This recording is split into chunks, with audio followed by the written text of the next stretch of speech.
Assalamualaikum warahmatullahi wabarakatuh. Pada hari ini, pembelajarannya adalah tema 1 mata pelajaran Bahasa Indonesia tentang menemukan pokok pikiran dalam teks lisan dan tulis. Di dalam mata pelajaran Bahasa Indonesia hari ini, ada 5 materi pokok yang harus kalian perhatikan. Yang pertama adalah menentukan kalimat utama. Kemudian yang kedua, menentukan jenis paragraf. Yang ketiga, menentukan ide pokok. Yang keempat, membuat simpulan. Dan yang terakhir adalah meringkas bacaan. Sebelum kita belajar menentukan kalimat utama, kita ingat kembali yuk pengertian dari kalimat dan paragraf. Kalimat adalah gabungan dari dua buah kata atau lebih. Penulisan kalimat selalu diawali dengan huruf kapital dan diakhiri dengan tanda titik. Contoh, kuda memiliki kaki yang berfungsi untuk berpindah tempat. Kata kuda diawali dengan huruf kapital, yaitu K-nya. Kemudian tempat diakhiri dengan tanda titik. Paragraf adalah kumpulan dari kalimat-kalimat yang berisi tentang ide pokok atau gagasan utama. Sebuah paragraf dapat ditulis dengan kalimat pertama menjorok ke depan. Di bawahnya ada gambar sebuah paragraf, yaitu mulai dari banyak kegiatan sampai yang berlebihan. Di situ kalimat utamanya menjorok ke depan atau menjorok ke dalam. Selanjutnya, menentukan kalimat utama dalam bacaan. Kalimat utama adalah kalimat yang menjadi fokus atau bahasan utama dalam suatu paragraf. Kalimat utama biasanya mewakili tema atau isi suatu paragraf. Dalam satu paragraf terdapat kalimat utama dan kalimat penjelas. Kalimat penjelas biasanya berupa pernyataan yang menjelaskan kalimat utama agar lebih mudah dipahami pembaca. Kalimat utama dapat dibedakan menjadi dua, yaitu kalimat utama di awal paragraf dan kalimat utama di akhir paragraf. Langkah-langkah menemukan kalimat utama. Yang pertama, bacalah bacaan secara utuh. Yang kedua, pahamilah setiap kalimat yang dibaca. Yang ketiga, perhatikan topik yang dibahas dalam bacaan tersebut. Yang keempat, ingatlah bahwa dalam sebuah paragraf biasanya hanya terdapat satu kalimat utama yang menjadi inti bacaan. Jadi, secara umum, dalam satu paragraf itu hanya satu kalimat utama yang menjadi inti suatu bacaan.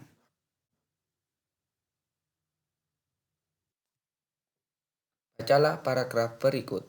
Wayang bambu merupakan salah satu jenis kesenian yang cukup langka. Kesenian ini berkembang di daerah Bogor, tepatnya di Kampung Ciahaye, Jawa Barat. Kesenian wayang bambu ini awalnya dikembangkan oleh Ki Derajat yang merupakan pembuat sekaligus dalang wayang bambu. Sesuai namanya, wayang bambu terbuat dari bambu, khususnya bagian dalam bambu. Nah, setelah membaca paragraf tersebut dengan seksama, kamu dapat mengetahui topik yang dibahas pada paragraf tersebut. Topik yang dibahas adalah wayang bambu. Kamu dapat mengetahuinya dari kata kunci yang terdapat dalam setiap kalimat pada paragraf tersebut. Jadi, dalam setiap kalimat pada paragraf itu pasti terdapat kata kunci. Setelah mengetahui topik paragraf tersebut, sekarang saatnya menentukan kalimat utama dari paragraf tersebut.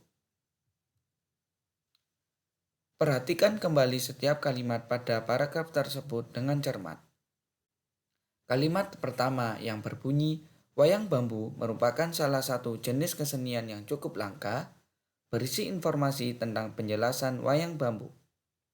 Kalimat kedua yang berbunyi, kesenian ini berkembang di daerah Bogor, tepatnya di Kampung Ciahaye, Jawa Barat. Berisi informasi tentang lokasi atau tempat berkembangnya wayang bambu.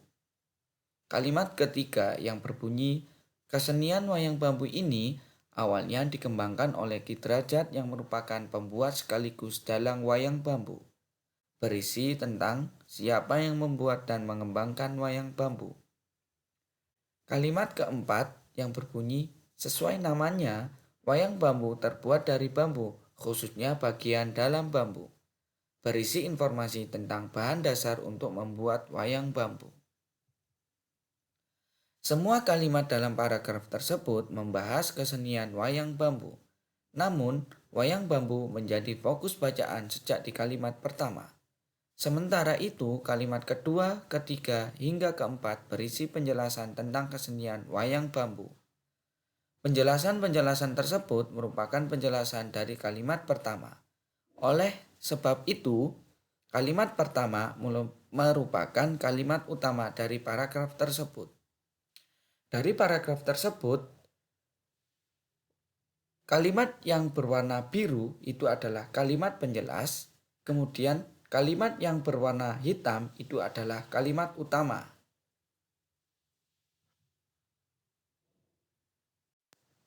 Menentukan jenis paragraf.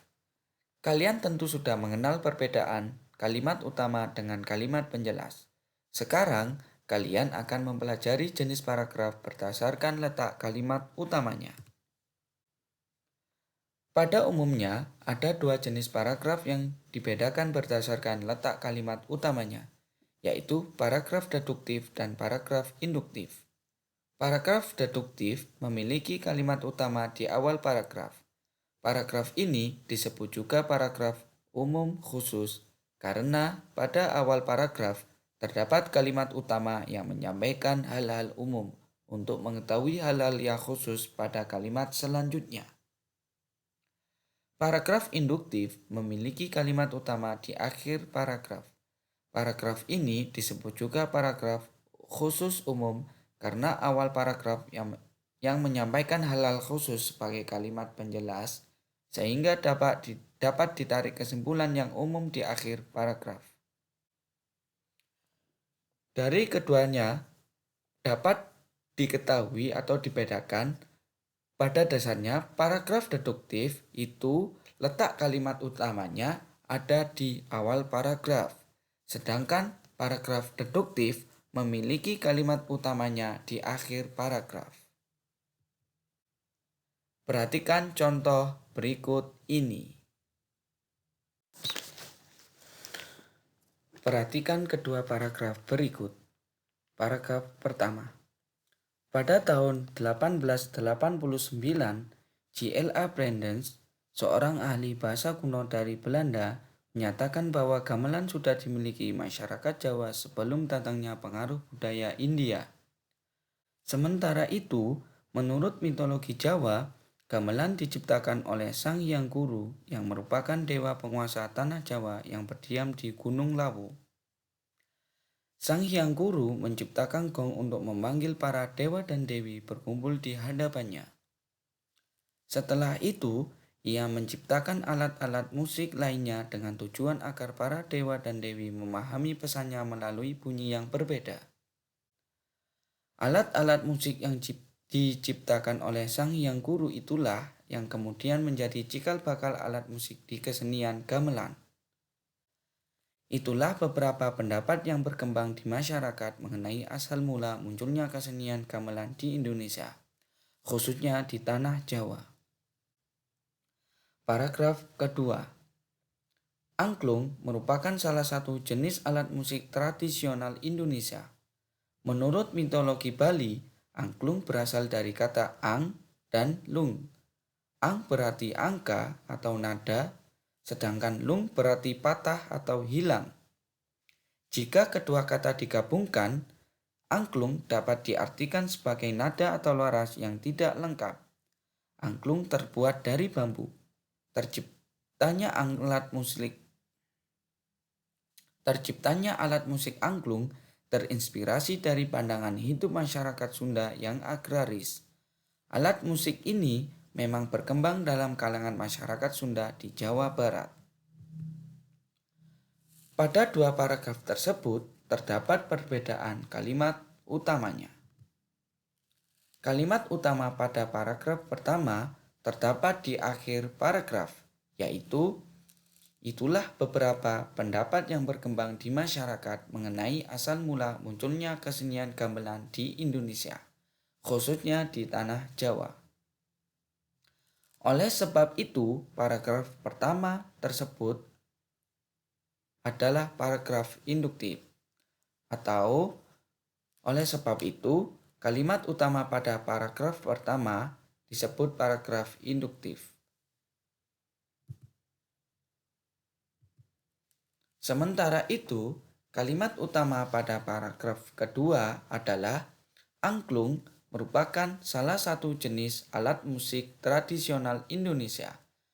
Kalimat utama tersebut berada di awal paragraf, sehingga paragraf kedua disebut paragraf deduktif, karena kalimat utamanya berada di awal paragraf. Sedangkan paragraf pertama, kalimat utamanya berada di akhir paragraf, disebut paragraf induktif. Oke, kita masuk pada materi berikutnya, menentukan ide pokok teks. Ketika membaca, apakah kamu tahu ide yang terkandung dalam teks yang kamu baca? Setiap bacaan dibangun berdasarkan pokok permasalahan tertentu. Pokok permasalahan tersebut disebut juga ide pokok atau pokok pikiran. Menentukan ide pokok dapat dilakukan dengan langkah berikut. 1.